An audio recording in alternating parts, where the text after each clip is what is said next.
Hi, my kids are awake, so I have like 5 minutes to get this done. I am Alexis. I'm a nurse in Ohio, in America, and I want to start doing some content creation. And I'm so excited about it. I've been thinking about this for a really long time, but then I like chicken out of recording myself. Like pushing the record button was really rough right now. But anyway, I have a social media, like content creation idea, and I want to share the reasons why I want to do them and then what my first project will be. Okay, so first reason that I want to do this is I am recovering from a toxic healthcare work environment. I absolutely got bullied out of the last few big girl jobs that I've had. It's almost like people can find out, like, or just sense that I am neurodivergent, and they get me every time. It's been a rough year. Anyway, this is like a way for me to heal myself and then also help other people help themselves and kind of put some good energy back out into the universe instead of being grumpy and upset about what happened to me. And it's also kind of a way for me to take my power back. And this is like kind of the healthiest way I figured out how to do it. Um, Next reason is I am raising 3 kids, and yeah, so I'm raising a Gen Z, so I have a 16-year-old, and then I am raising 2 Gen Alphas. I have a 3-year-old and a 6-year-old. I need to leave some reference materials in this world so that they can figure out how to cook, regulate themselves, and maybe find a craft that they want to learn how to do. It's nice because I know that I learn best visually if I have like reference videos, reference pictures and stuff, and I know my kids are the same way, so if I make it for them, that's great. It'll be on the internet for not only other people to use, but them as well, because the internet is forever. I wasn't taught how to cook by my parents when I was a kid. I kind of learned as an adult, and I used YouTube and Pinterest to learn how to cook, how to craft, and do all of like the things. So, and it worked out really well for me. So I want to give that gift to my kids as well. Um, my kids, my husband, and me all have some adaptive needs, so why not share that knowledge with the rest of the world? Um, Another reason that I'm doing this is because I couldn't find the content that I was kind of looking for online, so I'm going to make it myself. That seems to be kind of how things happen lately. I've been doing all kinds of research. It's getting into nursing in 2016 for adaptive instructions that go into real good detail online. There's a ton of separate references like OT videos showing how to use specific equipment, speech videos, and showing how to like specifically enunciate or ask questions or tap or do some speech therapy things. Or specific crafting or specific cooking in videos, but none that combine the 2 or 3. So I think that my project is going to be more showing you how to use specific adaptive tools for specific cooking recipes or specific crafting um, instructions. Because again, I have my own adaptive needs, and I might as well learn how to do it and how to help others do it as well.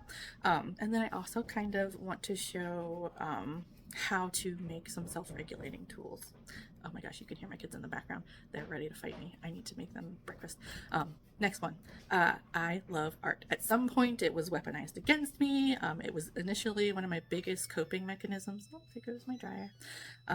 This is going to be a way for me to take my power back, also give me my healthy coping mechanism back, maybe teach others to have a nice healthy coping mechanism. And I want to make nerdy art. I'm in all kinds of different fandoms, and I kind of just want to make some cheesy fan art and show it with the rest of the world because, yeah, why not?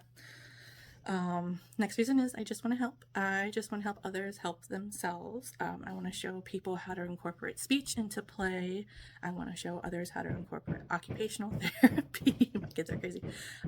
Into play. I want to show people how to combine both uh, speech and OT into play because that's something that one of my kids needs in order to stay regulated and learn some scripting. He is autistic.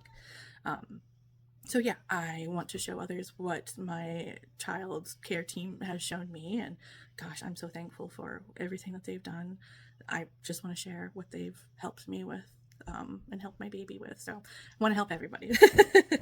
I want to show people how to make their own adaptive tools, because some of the adaptive tools that are available to be purchased are kind of expensive. And if I can show you a cheaper way to achieve the same effect, why not? And I also want to, again, show people how to make some sensory regulating stims. Next is my career as a registered nurse has made me realize that all kinds of people need all kinds of help. I've been a registered nurse since 2016. My career started in the NICU, where I had to teach, parents how to take care of their disabled kids using some adaptive techniques. And this is where I kind of realized that there are, again, all different kinds of people that need all different kinds of help. I usually had to teach, disabled parents how to care for their disabled new kid. Had to teach sex trafficked victims, often pretty young kids, or teens how to care for their medically complex kid. Or I just had to show some teen moms how to care for their kid.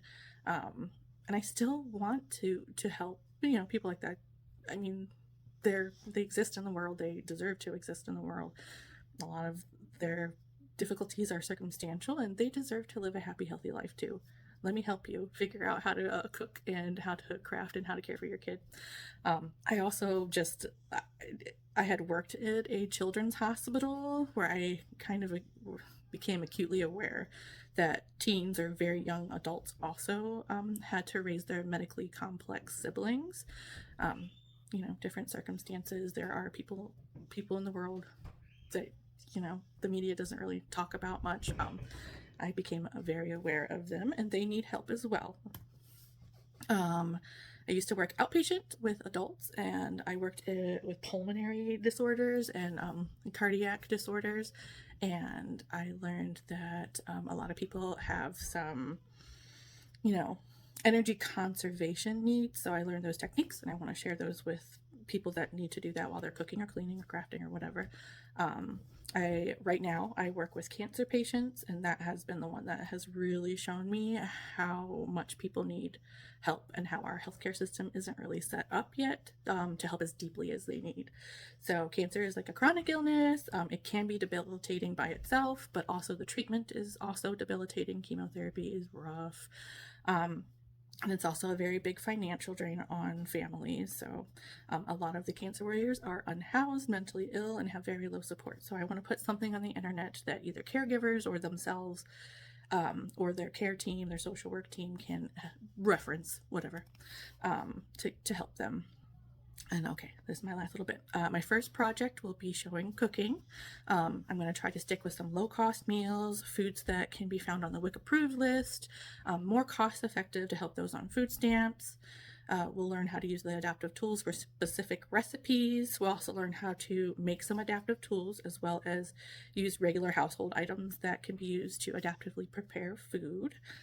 I'll be adding a little bit of nursing cheesiness to my bit here. I have a blog set up for everyone to be able to reference in case you learn better by having some written communication as well. I'm going to be using the SBAR communication technique. It's just a way that's like a standardized communication technique that nurses use to communicate with other healthcare professionals, but we can also use it to communicate with anybody, really. I will have links to videos, whether I make the video or, somebody else, unaffiliated patient education, because I am kind of doing this on my own. And I just, because I am employed, I have my own employer. I don't want to be linked to them in any way. This is just me doing my own thing. So yeah, unaffiliated patient education, links to adaptive tools for you to buy, links to resource materials that I use, links to items that I might use to build the adaptive tools myself. If possible, I will provide some links to peer-reviewed cited works for reference. This is kind of like an ode to APA formatting for documentation, without going into the whole thing and boring everybody to death. But thank you. Stick with me. This should be a really fun project.